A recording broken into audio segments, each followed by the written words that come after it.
Dear students, हम लोग आज एक नए सेशन पर डिस्कशन करने जा रहे हैं। सबसे पहले मैं अपने करियर फाउंडेशन रांची झारखंड के इस प्लेटफॉर्म पर आप सभी का वेलकम करता हूं, स्वागत करता हूं। और आज हम लोग जो यूजीसी नेट जेआरएफ की परीक्षाओं की जो नई तिथियां घोषित कर दी गई है, एक बार तो एग्जाम जो 18 जून को होने वाली थी वो कैंसिल हो गई, जो OMR सीट पर होने वाली थी। उसके बाद इस एग्जाम को फिर से CBT mode, computer based mode पर लेने का निर्णय लिया गया यूजीसी NTA द्वारा, और इसकी नई तिथियां घोषित कर दी गई है पॉलिटिकल साइंस के विद्यार्थियों के लिए। साथ ही साथ फर्स्ट पेपर जो सबके लिए कॉमन होता है, इसके लिए भी करियर फाउंडेशन रांची झारखंड के इस प्लेटफॉर्म के द्वारा, इस चैनल के द्वारा आप सभी तक पॉलिटिकल साइंस के अलावे हिस्ट्री, इकोनॉमिक्स, कॉमर्स जैसे विषयों की भी MCQ मॉडल सेट पेश किया जा रहा है या प्रोवाइड किया जा रहा है, और फर्स्ट पेपर में भी यही फैसिलिटी आपको मिलने जा रही है। हम लोग आज पॉलिटिकल साइंस के MCQ प्रैक्टिस मॉडल सेट के पहले क्लास में हैं, और इसमें आज टोटल 50 ऐसे इंपॉर्टेंट क्वेश्चंस पर डिस्कशन करेंगे। न केवल क्वेश्चंस का आंसर बताएंगे, बल्कि किसी भी क्वेश्चंस का आंसर कैसे हुआ और उसके लिए कंसेप्चुअल बेस क्या होता है, किसी क्वेश्चंस के आंसर तक सही और सटीक तरीके से पहुंचने के लिए, इन सभी बातों पर आज हम लोग डिस्कशन करने वाले हैं। ठीक है, और ये क्लास 12 बजे से अल्टरनेटिव चलेगी पॉलिटिकल साइंस की TTS में, यानी कि ट्यूसडे मंगलवार, थर्सडे गुरुवार या बृहस्पतिवार, और सैटरडे शनिवार, और बाकी 3 जो MWF बच गए हैं, जो एजिटिस मेरी क्लास चलती है पॉलिटिकल साइंस की 12 बजे, वो चलती रहेगी। ये सेशन स्पेशली इसलिए दिया जा रहा है आप सभी को, क्योंकि 1.5 महीने का जो एक अच्छा फासला, एक टाइम दिया है आपको यूजीसी NTA ने आपके एग्जाम की तैयारी के लिए, तो कुछ model practice set to the point of examination करा दिया जाए तो ये आपके लिए बेनिफिशियल होगा। ठीक है, तो हम लोग आते हैं और इस पर डिस्कस करते हैं। देखिए, लिखा हुआ भी है यूजीसी पॉलिटिकल साइंस है, MCQ मॉडल सेट का पहला क्लास आज है। ठीक है, और थ्योरी क्लास के लिए आप अगर संपर्क करना चाहें तो आप हमारे ऑफिशियल हेल्प लाइन नंबर पर कांटेक्ट करके, ठीक है, थ्योरी क्लास के लिए कांटेक्ट कर सकते हैं। ये सारी कोर्सेस हमारे यहाँ ऑलरेडी चल रही है, दोनों मोड में, चाहे ऑनलाइन हो चाहे ऑफलाइन हो। फिर इसके बाद सीधे हम लोग क्वेश्चंस पर आते हैं और डिस्कशन करते हैं। ठीक है, और 50 क्वेश्चंस ऐसे हमने लिए हैं, ये याद रखिएगा, 50 क्वेश्चंस हमने ऐसे लिए हैं जो या तो विगत वर्षों या पिछले वर्षों में यूजीसी NTA नेट जेआरएफ की परीक्षाओं में पॉलिटिकल साइंस से पूछे जा चुके हैं या पूछे जाने की पूरी संभावना है। पहला क्वेश्चन है, स्वतंत्रता को मानवता के लिए महानतम आशीर्वाद किसने कहा है? ठीक है, स्वतंत्रता को मानवता के लिए महानतम आशीर्वाद का नाम देने वाला इन चारों में कौन विद्वान है? नार्डिक, एडम स्मिथ, बुकनर और मिल। मिल का मतलब जेम्स मिल यहाँ पे है ना, जेम्स मिल नहीं है। तो इस तरह के क्वेश्चंस का सॉल्यूशन के लिए आपके पास सटीक आंसर होना चाहिए। कथनों पर आधारित स्टेटमेंट बेस्ड क्वेश्चन का आंसर करने के लिए आपके पास थ्योरी का कंसेप्ट होना चाहिए। सीधी सी बात इसमें है कि ये बात नार्डिक ने कहा है, ज्यादा इसमें नॉलेज अप्लाई करने की आवश्यकता नहीं है अगर आप कंफर्म हैं तो। अगर आप कंफर्म नहीं हैं तो देखेंगे कि एडम स्मिथ को हम जॉन लॉक के साथ 17वीं सदी के उदारवादियों के तौर पर देखते हैं। बुकनर के साथ भी यही स्थिति है और जेस मिल को हम 19वीं सदी की सकारात्मक उदारवाद के रूप में देखते हैं। एडम स्मिथ, मिल स्वतंत्रता की बात तो करते हैं, लेकिन इनके लिए स्वतंत्रता केवल संपत्ति की स्वतंत्रता थी। इसके लिए सकारात्मक स्वतंत्रता की बात थी जिसमें सामाजिक आर्थिक स्वतंत्रताएं थी। बुकनर इस तरह की बात नहीं बोला है, नार्डिक इस तरह की बात बोलता है। तो हमारा आंसर हो गया ए। ठीक है, नेक्स्ट है क्वेश्चन नंबर 2। बेंथम ने स्वतंत्रता को किस अर्थ में स्वीकार किया? पहले बेंथम को आप जानिए, बेंथम कौन है? जर्मी बेंथम, जिसने 1 पर्सन 1 वोट का सिद्धांत दिया दुनिया को, जिसने उपयोगितावाद को एक नए वैचारिक स्तर पर प्रस्तुत किया। उपयोगितावाद क्या है? बेंथम की उपयोगितावाद कहता है कि प्रत्येक व्यक्ति 2 प्रकार के स्वामी के अधीन होता है, एक है सुख और एक है दुख। और प्रत्येक व्यक्ति चाहता है कि वह अपने सुखों को बढ़ाए और दुखों को कम करे। इसीलिए जर्मी बेंथम की उपयोगितावाद अधिकतम लोगों के अधिकतम सुख के सूत्र या फॉर्मूला पर आधारित है। यानी कि देखा जाए तो जर्मी बेंथम की उपयोगितावाद भौतिक सुख की बात करता है। अब छांटना आपको है कि बेंथम ने स्वतंत्रता को किस अर्थ में स्वीकार किया है। ठीक है, तो बेंथम की उपयोगितावाद जो है, बेंथम की उपयोगितावाद का एक नाम है सुखवाद। इसको हम सुखवाद भी कहते हैं, लेकिन सुख प्राप्ति अगर हम कर देंगे तो यह आंसर नहीं होगा, क्योंकि बेंथम के सुखवाद का मतलब संपत्ति की प्राप्ति से है। क्योंकि बेंथम की उपयोगितावाद भौतिक सुख की बात करता है, भौतिक सुख की बात करता है और भौतिक सूत्र संपत्ति है। ठीक है, क्लियर है? तो आंसर हो गया सी। नेक्स्ट आते हैं क्वेश्चन नंबर 3। रॉल्स के प्रक्रियात्मक न्याय के कौन से रूपों की पहचान की है? जॉन रॉल्स ने जो न्याय का सिद्धांत दिया, हमने पढ़ाया है ना, ए theory of justice, A theory of justice, जो महानतम रचना थी जॉन रॉल्स की, जिसमें उन्होंने न्याय के सिद्धांत का प्रतिपादन किया। और जॉन रॉल्स के न्याय का सिद्धांत बेंथम की उपयोगितावाद से बिल्कुल विपरीत है। जहां बेंथम ने कहा अधिकतम लोगों का अधिकतम सुख, वहीं पर जॉन रॉल्स ने कहा कि हीनतम, जो सबसे दरिद्र लोग, गरीब से गरीब लोग हैं, उसको अधिक सुख या अधिकतम सुख की बात करता है। तो दोनों में अंतर है। सवाल आपसे यह पूछा जा रहा है कि रॉल्स ने प्रक्रियात्मक न्याय, ये क्या है प्रक्रियात्मक न्याय?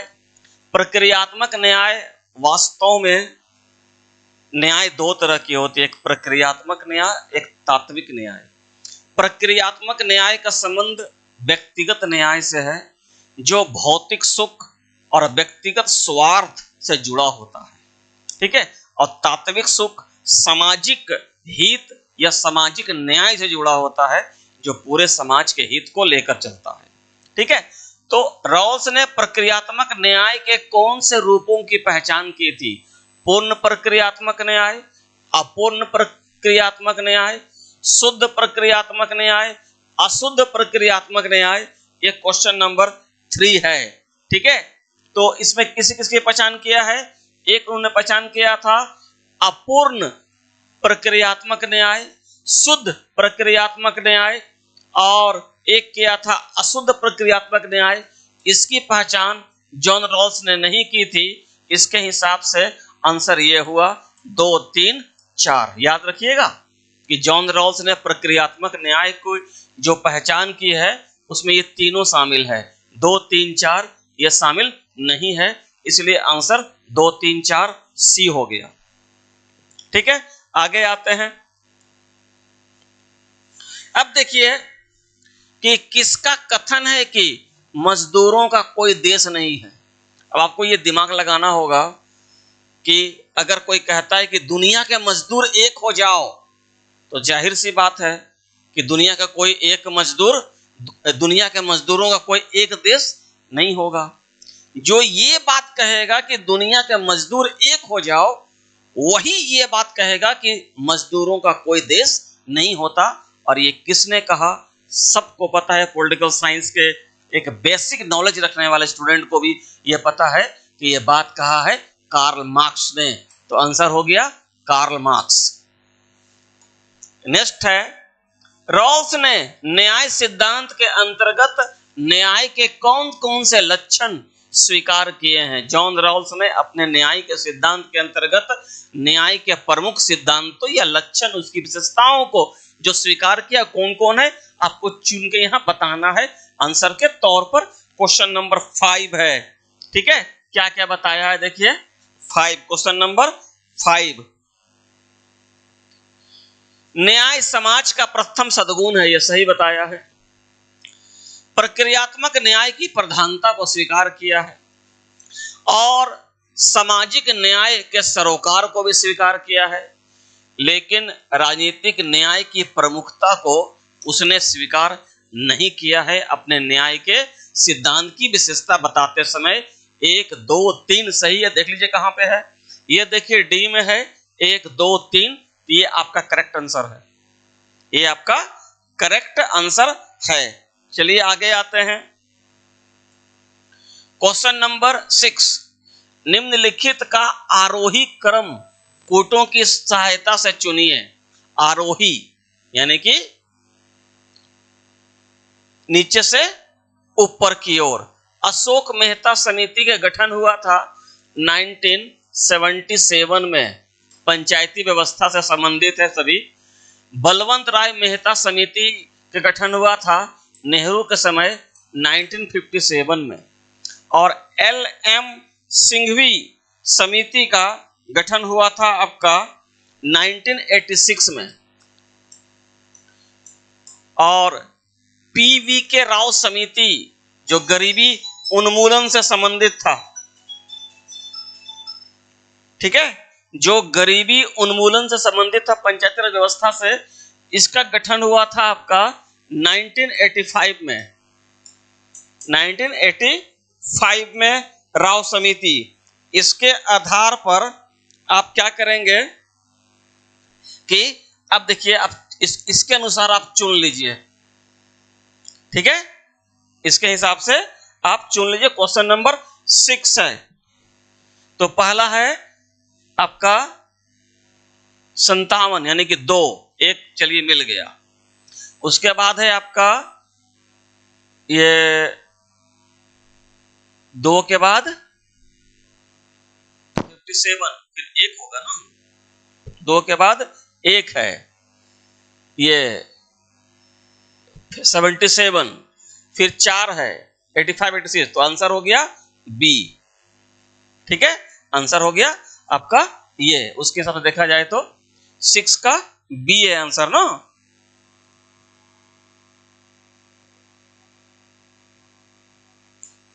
क्लियर है? आगे आते हैं। क्वेश्चन नंबर 7, बहुसंस्कृतिवाद का प्रयोग किस रूप में किया जाता है? वर्णनात्मक, मानकीकृत, केवल ए और बी दोनों। पहले आपको यह समझना होगा कि बहुसंस्कृतिवाद है क्या चीज। बहुसंस्कृतिवाद का मतलब होता है दुनिया के किसी भी देश में विभिन्न भाषा, धर्म, संस्कृति के जो लोग रहते हैं, जहां पे हम विविधता में एकता की बात करते हैं भारत के संदर्भ में, उस मामले में हम बहुसंस्कृतिवाद शब्द का प्रयोग करते हैं। तो वहां पर वर्णनात्मक भी ये होता है और मानकीकृत भी होता है। तो सीधा सा आंसर डी है आपका।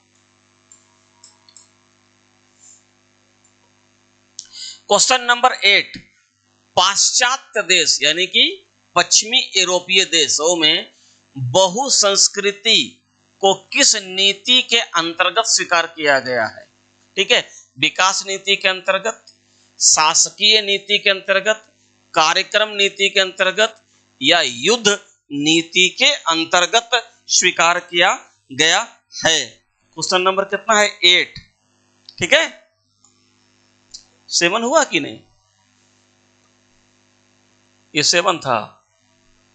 ठीक है,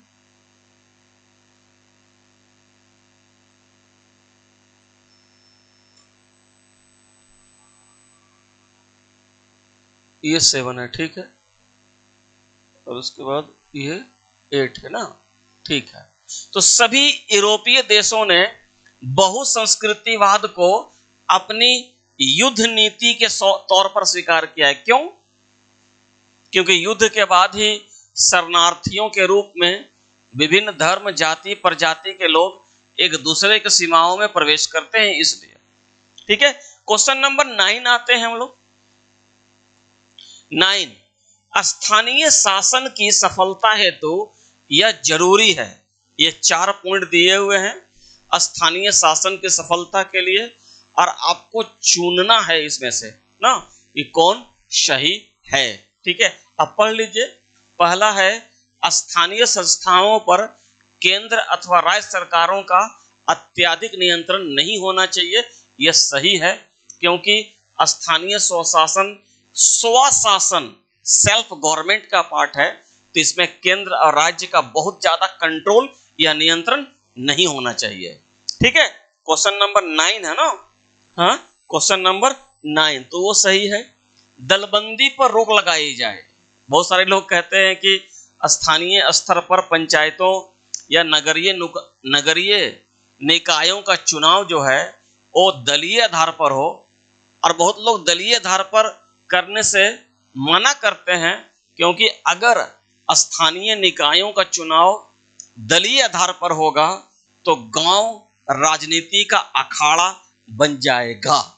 ठीक है, ठीक है, लेकिन बहुत सारे ऐसे राज्य हैं जहां दलीय आधार पर स्थानीय चुनाव होते हैं, तो इसको हम सही नहीं मानेंगे। ठीक है,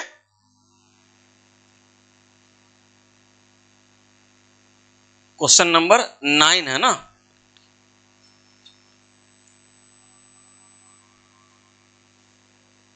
एक है आपका, स्थानीय शासन के आर्थिक स्रोतों को मजबूत किया जाए। तो ये तो 100% सही है। पंचायत वित्त आयोग की स्थापना की, यह हुआ भी है 73वें संशोधन में, तो ये भी सही है। तो अगर सही दृष्टिकोण से देखा जाए ना, तो एक इसमें यह बाहर हो गया, और एक स्थानीय संस्थाओं पर केंद्र और राज्य सरकारों का अत्यधिक नियंत्रण का जहां तक सवाल है ना, तो इसको हम लोग 2, 3, 4 यानी कि उसमें 2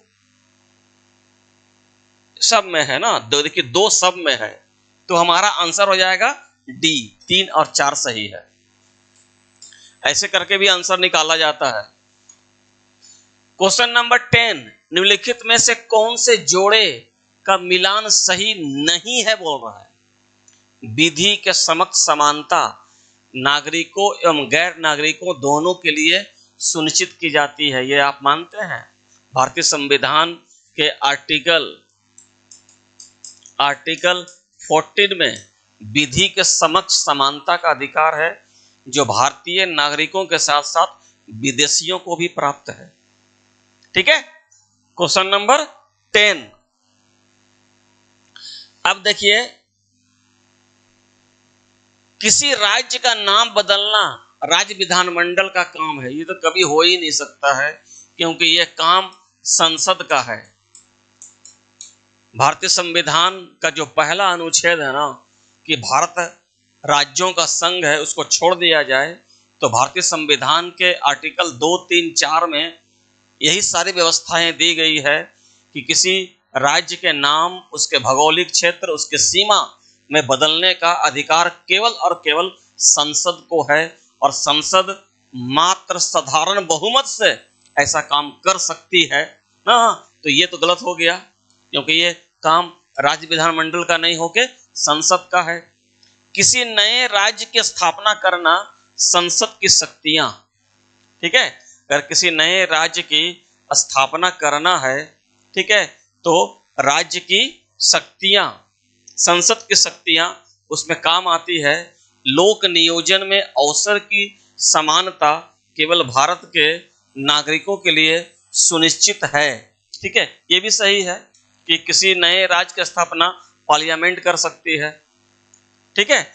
और एक है कि लोक नियोजन में अवसर, लोक नियोजन मतलब सरकारी नौकरी में अवसर की समानता केवल भारत के नागरिकों के लिए है, ये भी सही है। तो इसमें क्या हुआ कि केवल बी ही गलत है और बोल रहा है कि कौन नहीं है सही, तो आंसर हो गया बी। बी सुमेलित नहीं है, बाकी चारों सुमेलित है और करेक्ट है, ठीक है। आगे आते हैं हम लोग। जॉन लॉक को उदारवाद का जनक कहा जाता है, क्योंकि मानवता का सद्गुणी प्राणी मानता है वो। लॉक ने क्या माना था कि मनुष्य एक विवेकशील प्राणी है, मनुष्य एक विवेकशील प्राणी है, धार्मिक सहिष्णुता पर बल देता है, शक्ति पृथक्करण सिद्धांत में आस्था रखता है, यह सभी को टोटल क्वेश्चन नंबर 11 बोलिए। सच पूछा जाए तो जॉन लॉक ने मॉन्टेस्क्यू से पहले शक्ति पृथक्करण के सिद्धांत का संकेत दिया था। इसके बाद बहुत वर्षों के बाद दिया था। किसने दिया? मॉन्टेस्क्यू ने। यही कारण से उनको फादर कहा जाता है। रूसो की रचनाओं में मनुष्य का चित्रण किस व्यक्ति के रूप में है? यानी कि रूसो ने प्राकृतिक दशा में रहने वाले व्यक्ति को किस रूप में देखा है? कि वो टेंशन में रहता है, वो एकदम बिल्कुल इनोसेंट निर्दोष है, परोपकारी है, या सहिष्णु मिलजुल कर रहने वाला है? ये आपको सिलेक्ट करना है। क्वेश्चन नंबर 12, रूसो की प्राकृतिक अवस्था में रहने वाला व्यक्ति सहिष्णु है, यानी कि वो परोपकारी भी है, दया करने वाला भी है, सहने वाला भी है और सबको लेकर चलने वाला भी है, ठीक है। तो ये आंसर हो गया। क्वेश्चन नंबर 13, चीन के सामाजिक विकास को स्पष्ट करते हुए माओ ने किस सिद्धांत का प्रतिपादन किया था? हम लोगों ने माओ पढ़ा है ना मार्क्सवाद में, उसके आधार पर देखिए, अलगाव का सिद्धांत, असंगति का सिद्धांत, विचारधारात्मक सिद्धांत या पूंजीवादी सिद्धांत। क्वेश्चन नंबर 13 है, ठीक है। असंगति का सिद्धांत माओ का है, याद रखिएगा। माओ का है निरंतर क्रांति का सिद्धांत, ठीक है, सांस्कृतिक क्रांति का सिद्धांत, और एक है असंगति का सिद्धांत। क्योंकि अलगाव का सिद्धांत तो मार्क्स ने दिया था, हमने पढ़ा है। विचारधारात्मक सिद्धांत लेनिन का है, ये भी पढ़ा है। अब पूंजीवादी सिद्धांत का संबंध इन लोगों से है ही नहीं, तो आंसर हो गया बी। नेक्स्ट है, इजावा आंदोलन के संबंध में निम्न कथनों पर विचार कीजिए, ठीक है, और बताइए कौन सही है। इजावा केरल के एक दलित जाति का नाम है, जो 20वीं सदी के तीसरे दशक में एक आंदोलन के रूप में सामने आया, राष्ट्रीय आंदोलन के दौरान, जो बाइकोम सत्याग्रह के नाम से जाना जाता है, ठीक है। तो इसमें आपको ये दिखाना है, ठीक है, कि कौन इसमें गलत है, ठीक है। तो यह आंदोलन 1860 ईस्वी में प्रारंभ हुआ, यह सही है। नारायण गुरु इसका नेतृत्व किया, यह भी सही है। नारायण गुरु ने सामाजिक समानता पर बल दिया, यह भी सही है। लेकिन बाइकोम सत्याग्रह जो लिख रहा है कि 1930 में शुरू हुआ, ये 1930 में शुरू नहीं होकर 1924-25 में शुरू हुआ था, इसलिए ये गलत है। तो 1, 2, 3 सही है, तो 1, 2, 3 यहाँ ऑप्शन में है, तो ये आंसर हो गया आपका।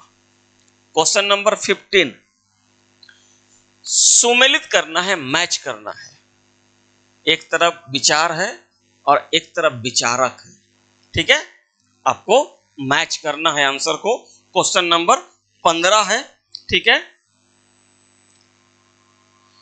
ये ABCD हर जगह लिखिएगा ना, ये यहां भी उसी तरह है, ABCD ABCD और ये ABCD। इसका मतलब है ऐसा, ए का ए आंसर है तो ए का 2, बी का 1, सी का 4, डी का 3। अगर बी आंसर है तो ए का 3, बी का 1, सी का 2 और डी का 4, ऐसे समझिएगा ना। अब देखिए क्या है, उद्योग परिषद या फैक्ट्री परिषद पर विचारों का प्रतिपादन कब हुआ था, ठीक है। तो ये जॉन रॉल्स का समय, ए का 3, ठीक है। बी, सर्वाधिकारवाद के कारकों तथा साधनों का विश्लेषण किससे मैच कीजिएगा, बी का हन्ना ओरेंट किया है इसका उल्लेख, ठीक है। हन्ना ओरेंट ने इसका वर्णन किया था, सर्वाधिकारवाद और लोकतंत्र में अंतर बताया था। सी है आपका सांस्कृतिक क्रांति की आवश्यकता, यह बल दिया है एंटोनियो ग्राम्सी ने, यानी कि सी का 2। और मूल स्थिति का विचार जो दिया है वो माओ का है, तो आंसर हो गया बी ना, ए का 3, बी का 1, सी का 2 और डी का 4।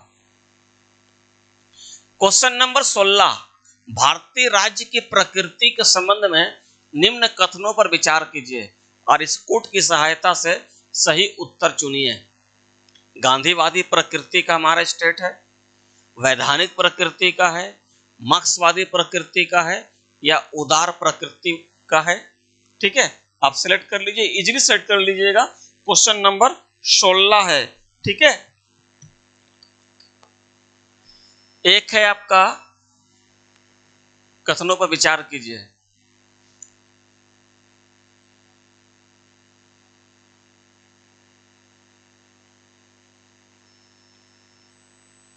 यहां पर कूट में चीज छूट गया है ना, इसमें लिखा होगा कि गलत कथनों का चयन करें, ऐसा होगा, ठीक है। अब देखिए कि मार्क्सवाद हमारे यहां नहीं है, इसके जगह पे लोकतांत्रिक समाजवाद है, ठीक है।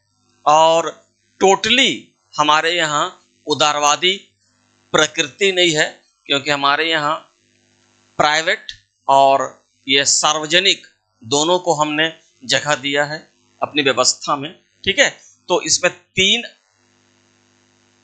2 ये एक ये हो गया, और गांधीवादी 3 और 4 एक वैधानिक प्रकृति को हमने माना है और एक उदारवादी प्रकृति को माना है।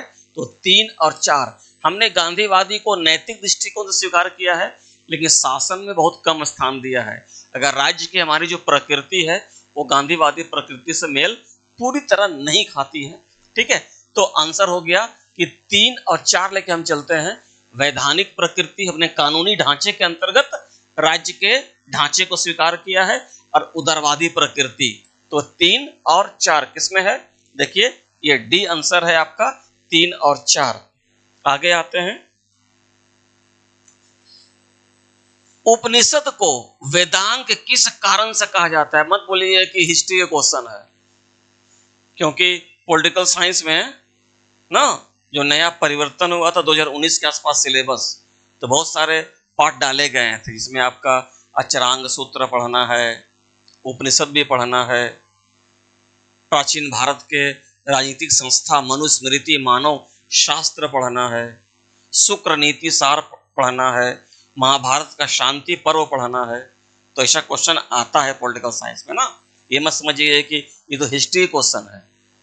उपनिषद को वेदांग क्यों कहा जाता है, वैदिक साहित्य का प्रमुख अंग होने के कारण, वेदों का अंग होने के कारण, वैदिक साहित्य का अंतिम भाग होने के कारण, और वैदिक साहित्य का प्रथम भाग होने के कारण वेदांग का मतलब क्या होता है, यानी कि वेदों के अंत में, वेदों के अंत में।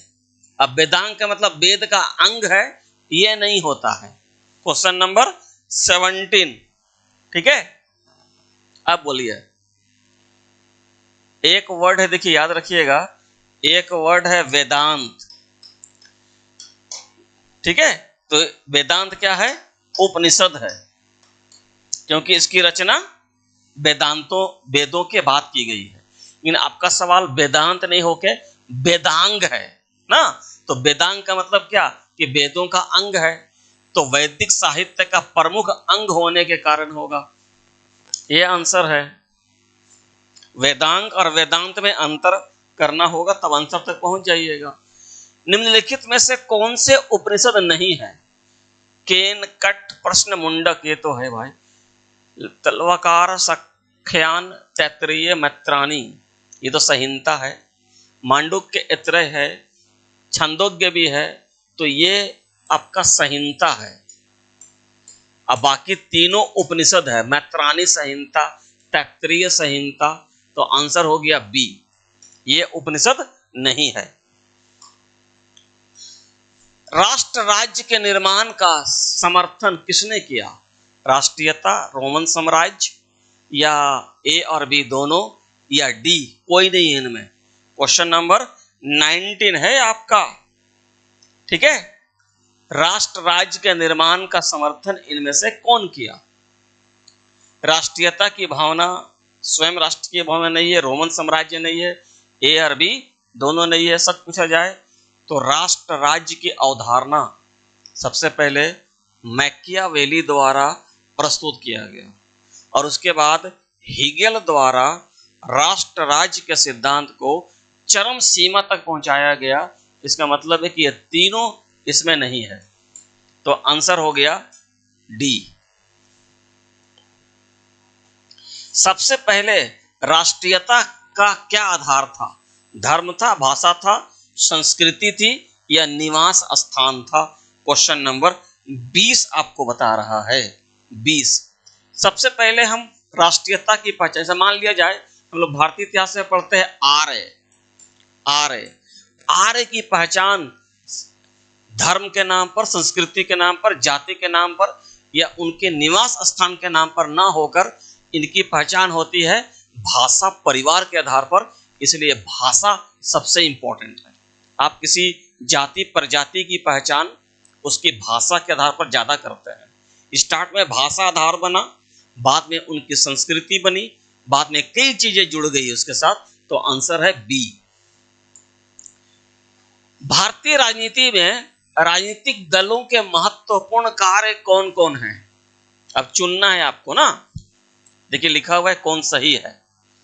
सरकार का निर्माण करना तो है ही, कार्यपालिका और विधायिका के मध्य सामंजस्य स्थापित करना, नीतियों में परिवर्तन हेतु सरकार पर दबाव बनाना, ये 3 दिया हुआ है। अब सिंपल एकदम है, मुझे लगता है बहुत सिंपल क्वेश्चन है ये, बोलिए। ये तो है, न्यायपालिका और विधायिका के मध्य सामंजस्य स्थापित करना कोई जरूरी नहीं है, यह केवल संसदीय शासन प्रणाली में तो माना जा सकता है सही, लेकिन अमेरिका जैसे अध्यक्षीय शासन प्रणाली में संभव नहीं है। नीतियों में परिवर्तन हेतु सरकार पर दबाव बनाना, ठीक है, ये एक है आपका। क्वेश्चन नंबर 21 है, इसमें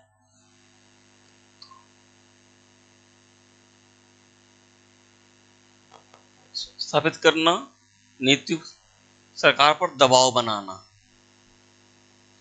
नीतियों का विरोध करना है ना, बदलने के लिए दबाव बनाना नहीं है, ठीक है।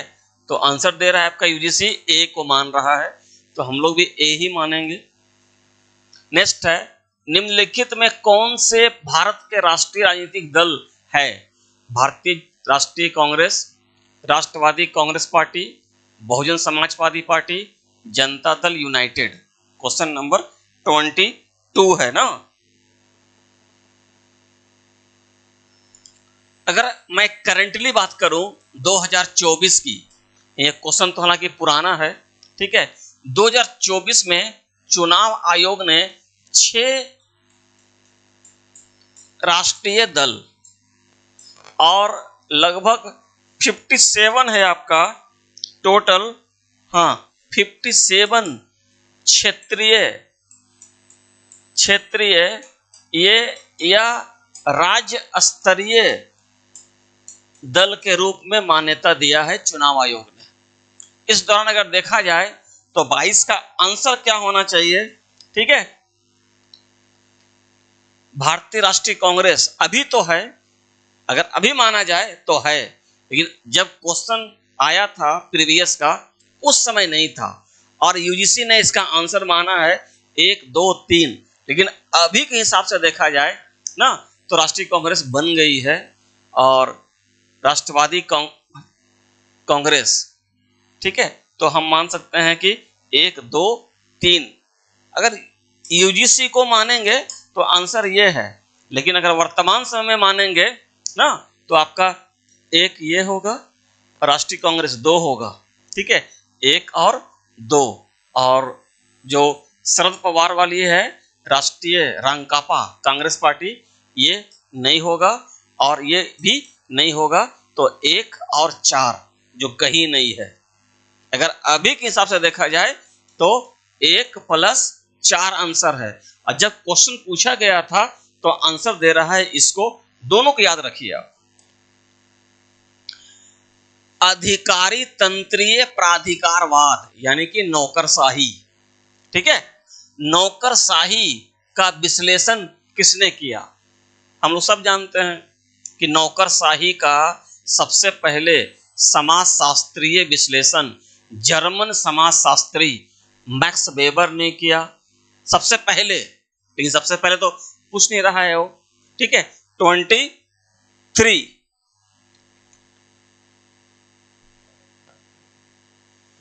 ठीक है, ये किया समाजशास्त्रीय विश्लेषण, समाज शास्त्रीय विश्लेषण किया ये, लेकिन नौकरशाही को प्राधिकारवाद के तौर पर, यानी कि नौकरशाही की सत्ता, इसका मतलब होता है सत्ता, ऑथोरिटी ना, तो प्राधिकार, नौकरशाही को प्राधिकारवाद के तौर पर बिग ग्लैडन ने वर्णन किया है, ये दोनों नहीं किया है, ठीक है। तो आंसर हो गया बी। देखिए इस तरह के भी टेढ़े क्वेश्चन आते हैं। अधिकारी तंत्रीय व्यवस्था में क्या समाहित नहीं है, यह ध्यान देना है। पद सोपान का सिद्धांत तो है, दस्तावेज डॉक्यूमेंट रखना भी जरूरी है, ठीक है।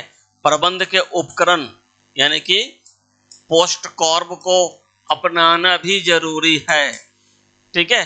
अराजकतावाद यानी कि नौकरशाही को तानाशाही करने का अधिकार नहीं मिला है, ठीक है। तो आंसर हो गया सी। समग्र क्रांति यानी कि संपूर्ण क्रांति, टोटल रिवॉल्यूशन, संपूर्ण क्रांति किसकी थी? जयप्रकाश नारायण की। ज्यादा इसमें डिस्कस नहीं करना है। नेक्स्ट, दीनदयाल उपाध्याय ने राजनीतिक दर्शन का पहला सूत्र क्या दिया था? संस्कृति के प्रति निष्ठा, सामाजिक निष्ठा, राष्ट्र निष्ठा या कर्तव्य निष्ठा।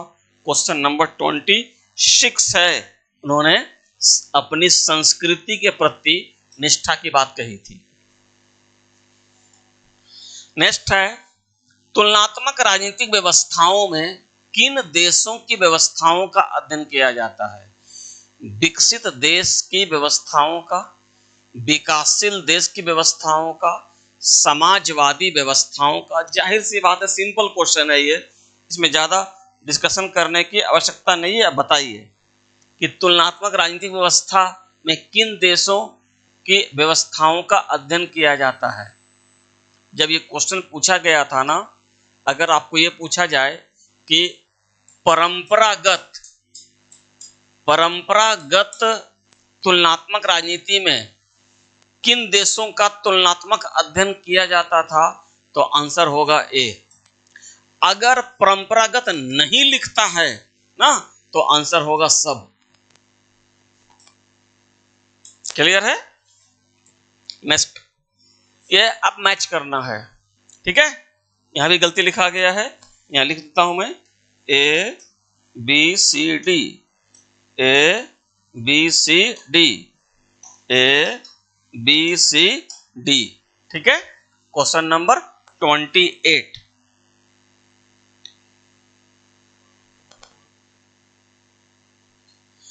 बिल ऑफ राइट्स एवं न्यायिक पुनरावलोकन कहां से है? यूएसए से। जाहिर सी बात है कि संयुक्त राज्य अमेरिका में ही बिल ऑफ राइट्स को कॉन्स्टिट्यूशन में जगह दिया गया है, उसे हमने मौलिक अधिकार के तौर पर स्वीकार किया है और जुडिशियल रिव्यू भी यहीं से हमने लिया है। ठीक है, तो ए का 3 यहां पे है। लोकतंत्र की संसदीय प्रक्रिया ये इंग्लैंड से है, निदेशक तत्व आयरलैंड से है और केंद्र के अवशिष्ट शक्तियां ये कनाडा से है।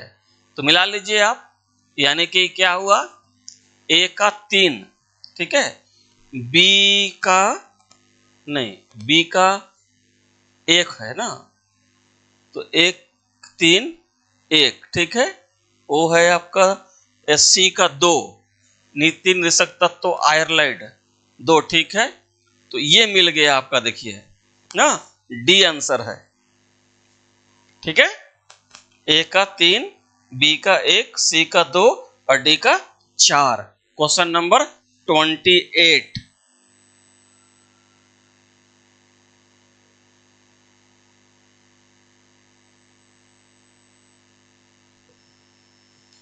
ठीक है, आगे आइए। Question number 29। एशिया राष्ट्रों में नव जागरण उत्पन्न करने वाली प्रभावक घटना कौन सी थी? ठीक है, जब जापान ने कोरिया के क्षेत्र पर अधिकार कर लिया तब। इसमें ज्यादा हम डिस्कशन नहीं करेंगे, परफेक्ट आंसर निकलता है तो मार के निकल जाना है। यह नारा किसने दिया कि एशिया एशिया वालों के लिए है? जापान ने, चीन ने, सोवियत रूस ने या भारत ने दिया? क्वेश्चन नंबर 30 है, बोलिए, यह नारा किसने दिया कि एशिया एशिया वालों के लिए है? जापान दिया, चीन दिया, सोवियत रूस दिया या भारत दिया? यह नारा दिया है भारत की विदेश नीति का पार्ट है यह। अब सूची को मिला दीजिए 1 और 2 में। एक तरफ संवैधानिक प्रावधान है, एक तरफ उसका स्रोत है। विधि का शासन का स्रोत तो इंग्लैंड है, यानी कि ए का 2 हो गया, ए का 2। विधि द्वारा स्थापित प्रक्रिया ये जापान का है, यानी कि बी का 3। और राष्ट्रपति के विचारार्थ राज्यपाल द्वारा जो विधेयक सुरक्षित रखा जाता है, ठीक है, और विशिष्ट उभयनिष्ठ सूची है वो कनाडा से लिया गया है ना। क्वेश्चन नंबर 31 है आपका।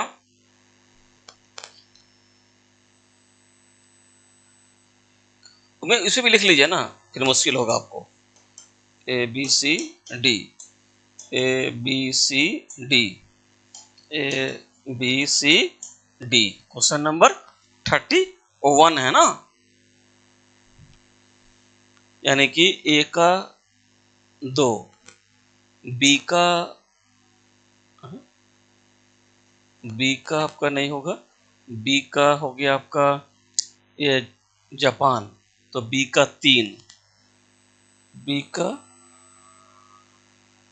3 मैच नहीं कर रहा है। ए का 2 विधि का शासन है इंग्लैंड से, विधि द्वारा स्थापित प्रक्रिया है आपका जापान से, बी का 3 है। ए का 2, बी का 3, सी का 4, राष्ट्रपति, हाँ ठीक है, सी का 4, और ये हो जाएगा आपका ऑस्ट्रेलिया से। तो आंसर हो गया डी, ए का 2, बी का 3, सी का 4 और डी का 1, यानी कि 31 का 4 है।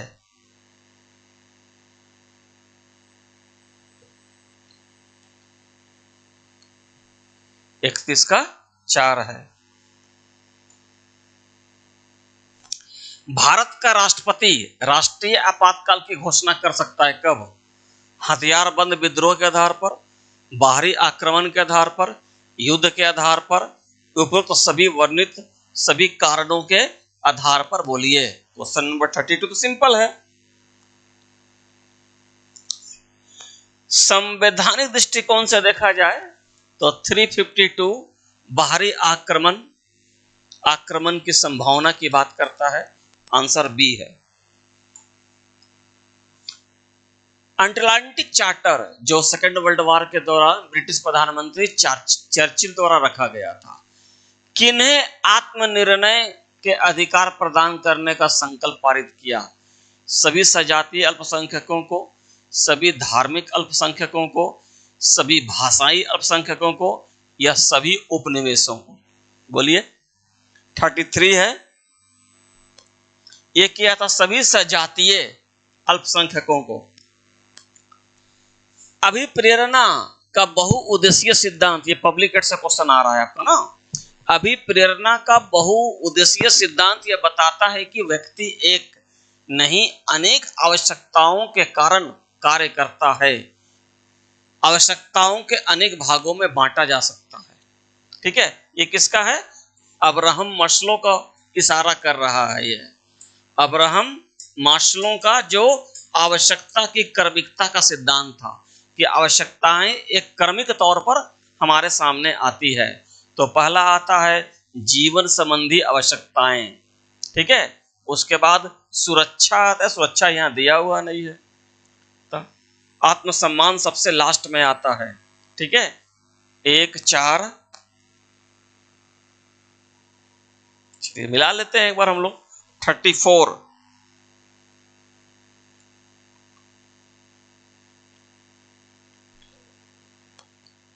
जीवन, सामाजिक स्तर, और ये 1 2 ये डी आंसर है। चलिए डी मिल गया। Next, theory of international politics, यह पुस्तक किसकी है? थ्योरी ऑफ, लिख देते हैं, थ्योरी ऑफ इंटरनेशनल, बड़ा फेमस किताब है यह, इंटरनेशनल पॉलिटिक्स। ये किसकी रचना है? रॉबर्ट गिब्सन की, केनेथ वाल्टज की, जोजियो क्रिचो की, चार्ल्स ग्रेसर की। ये इंटरनेशनल रिलेशन का हमारा क्वेश्चन है, ठीक है। ये है आपका रॉबर्ट गिल्पिन का। प्रभावित और नए तरीके खोजने में रचनात्मक युद्ध को क्या कहा जाता है? पारंपरिक वारफेयर, साइबर वारफेयर, व्यापार वारफेयर, या हाइब्रिड वारफेयर? ये इंटरनेशनल पॉलिटिक्स, कूटनीति, डिप्लोमेसी का क्वेश्चन है। क्वेश्चन नंबर 36, इसको बोलते हैं ट्रेडिशनल वारफेयर, यानी कि पारंपरिक वारफेयर। निम्नलिखित में से क्या क्या राज्य के नीति निर्देशक तत्वों में शामिल है? आप बोलिए। राज्य विकास के लिए विज्ञान प्रौद्योगिकी का बढ़ावा देने का प्रयास करेगा। राज्य पूरे भारत में नागरिकों के लिए एक समान सिविल कोड सुनिश्चित करेगा, तो है 44 में। राज्य जनसंख्या की नीति, परिवार नियोजन कार्यक्रम तैयार करने का प्रयत्न करेगा। राज्य पर्यटन को बढ़ावा देने के लिए करेगा। सब तो है। आंसर डी 37 का, ठीक है। ये देखिए मैच वाला है 38।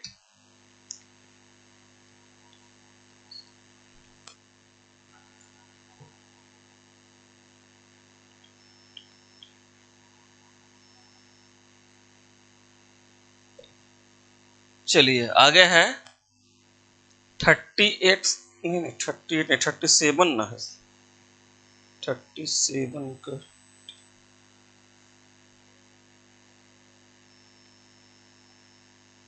38। अनुच्छेद 352 का संबंध किससे है? राष्ट्रीय आपातकाल से, ठीक है। अब ए को यहां से मिला दिए हैं। अनुच्छेद 356 राज्यों में राष्ट्रपति शासन, ये बी का 2। अनुच्छेद 359 ना, ये है आपका कि अनुच्छेद 32 में दिए गए संवैधानिक उपचारों को आपातकाल के दौरान राष्ट्रपति द्वारा स्थगित किया जाना। हाँ, देखिए जो 6 मूल अधिकार है उसको निलंबित कर सकता है इससे। अनुच्छेद 358 है, तो इसका संबंध आपका नहीं, 358 से इसका संबंध है ना, इसको मिटा देते हैं, गलत हो गया। 358 से इसका संबंध है कि राष्ट्रपति को आपातकाल के दौरान 358 ये अधिकार देता है कि अनुच्छेद 19 द्वारा प्रदत्त स्वतंत्रता के 6 मूल अधिकारों स्वतः निलंबित हो जाते हैं।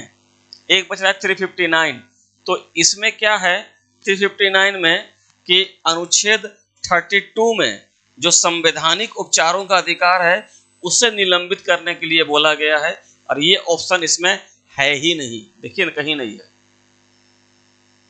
ठीक है। और ये जो है 20 और 21 का निलंबन संबंधित प्रावधान तो गलत लिख दिया है, क्योंकि 44वें संवैधानिक संशोधन अधिनियम में यह साफ तौर से कहा गया है कि आपातकाल के दौरान भी अनुच्छेद 20 और 21 को न तो स्थगित किया जाएगा न निलंबित किया जाएगा। हमने जिस गाइड से ये क्वेश्चन सारे सेट किए हैं वो गाइड में ही गलत लिखा हुआ है, ठीक है ना। इसको मैं छोड़ देता हूं, मैंने आंसर बता दिया, ये होगा ही नहीं, कभी नहीं होगा, ये किसी भी आर्टिकल में ये मैच नहीं करेगा। नेक्स्ट है, यह कथन किसने कहा, केवल मृतकों ने युद्ध का अंत देखा है। सन यातसेन संतायन ने, लॉरेंस ने, स्टैनले हाफमैन ने या पार्किंसन ने। क्वेश्चन नंबर 39 ये बोला है संतायन ने, ए है। पेरेटो जिसने अभिजन वर्ग का सिद्धांत दिया, पेरेटो, मोस्का, मिसेल्स, सार्टोरी, ठीक है, सी राइट मिल्स। पेरेटो के समस्त विचार का केंद्र बिंदु क्या है, अशासक अभिजन, शासक अभिजन, ए और बी दोनों। पेरेटो ने रूलिंग क्लास को यानी कि शासन करने वाले लोगों को दो वर्ग में रखा, एक को बोलता है शासक वर्ग, एक है शासक वर्ग और एक है शासित वर्ग, ये दो वर्ग में रखता है, ठीक है। तो शासक अभिजन और अशासक अभिजन। अशासक का मतलब क्या है, शासित, जिस पर शासन किया जाता है। तो आंसर हो गया ए और बी दोनों। नेक्स्ट है निर्देश है, अब कथन वाला आ गया ना, ये कथन ध्यान से पढ़ लीजिए, चारों आंसर हम लोग जानते हैं। और सीधे क्वेश्चन पर आते हैं और डिस्कस करते हैं कथन ए और कथन आर पर, ठीक है। एक मिनट डिस्टर्ब हो रहा है, थोड़ा मैं क्लियर कर लेता हूं।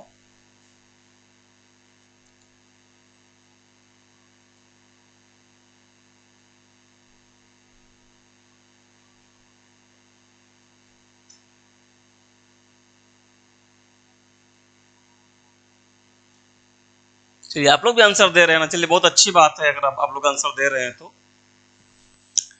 ठीक है। कथन ए है, सार्वजनिक मताधिकार समर्थक विचार के अनुसार मत देने का अधिकार राज्य के उन निवासियों को छोड़कर जिनकी दशा इतनी हीन हो कि उनकी अपनी कोई इच्छा ही ना हो, सबको प्राप्त होना चाहिए, ठीक है। यह 41 का बात बोल रहा है, ठीक है। 41 आर है, दूसरे विचार के अनुसार मताधिकार ऐसा अधिकार है जो राज्य द्वारा प्रदान किया जाता है, अतः सबको प्राप्त नहीं होना चाहिए, यानी विदेशियों को प्राप्त नहीं होना चाहिए, ठीक है। इसका मतलब है कि अगर आप आंसर निकालेंगे तो इसका आंसर क्या होगा, एक बार मैं पीछे जाके थोड़ा देखता हूं मैं कि इसमें ए गलत और आर सही है, तो ये डी आंसर हो गया आपका। फिर देखिए 39 उल्टा चला गया। अब आते हैं क्वेश्चन नंबर 41, ये तो हो गया ना। क्वेश्चन नंबर 42, कथन ए, कोई भी राजनीतिक व्यवस्था बच्चों, अपराधियों, पागल व्यक्तियों को मताधिकार नहीं देती है। इससे स्पष्ट है कि सार्वजनिक मताधिकार भी व्यवहार में सीमित मताधिकार ही है। 42, ठीक है, 42 का भी डी आंसर है, यानी कि ए गलत और आर सही। आंसर है डी।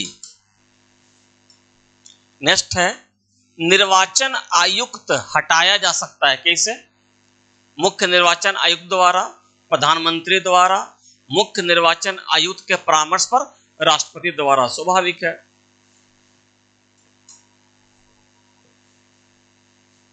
43, 44, निम्न में से कौन भारत में राजनीतिक दलों को मान्यता देता है? सिंपल सी बात है, ऐसा क्वेश्चन तो पूछना नहीं चाहिए।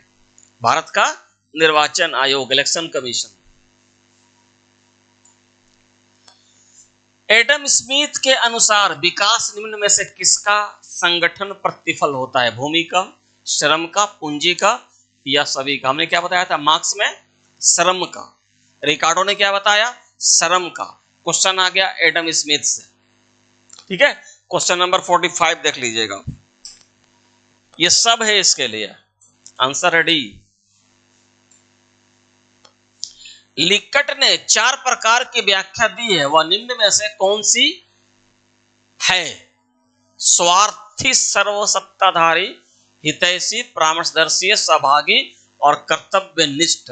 वो चुनना है हम सबको। क्वेश्चन नंबर 46,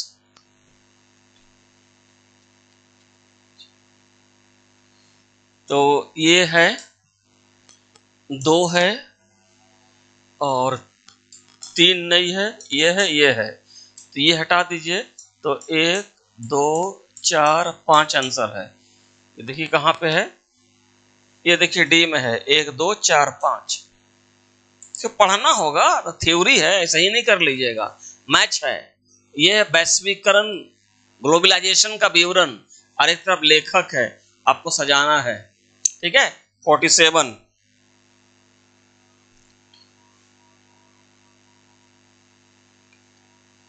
सामाजिक संबंध, ये गिडिन का है, ठीक है।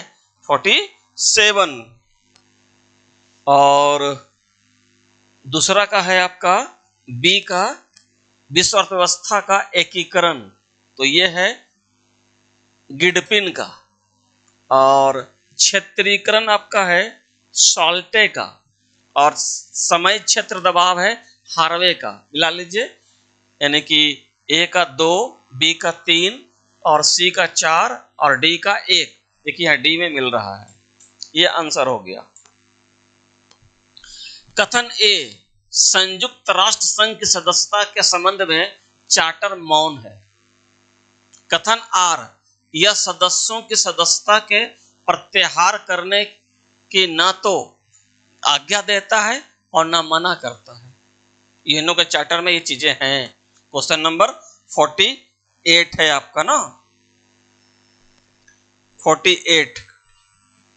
इसका मतलब है कि एक गलत है, ये दिया हुआ है यूएनओ के चार्टर में, ये दिया हुआ है कि कोई नया सदस्य अगर बनना चाहता है तो उसकी सिफारिश महासभा करेगा, ठीक है। महासभा की रिपोर्ट जाएगी सुरक्षा परिषद, और अंतिम रूप से सुरक्षा परिषद के जो 15 सदस्य होते हैं, ठीक है, अब तो बढ़ गए हैं, ठीक है, तो वो सुरक्षा परिषद का सदस्य में मतदान होगा, जिनमें 5 जो परमानेंट मेंबर हैं उसके निर्णय अंतिम होंगे। तो प्रोविजन तो है, यानी कि एक गलत है और आर सही है, तो आंसर हो गया डी। नेक्स्ट है 49, भारत में राज्यों की अवस्थापना सुधार के लिए ऋण एवं अनुदान निम्नलिखित में से किस एक संस्था द्वारा दिया जाता है? भारत में राज्यों को, ठीक है, विश्व बैंक द्वारा, विश्व आर्थिक फोरम द्वारा, अंतर्राष्ट्रीय मुद्रा कोष द्वारा या WTO विश्व व्यापार संगठन द्वारा। क्वेश्चन नंबर 49, ये दिया जाता है WTO द्वारा।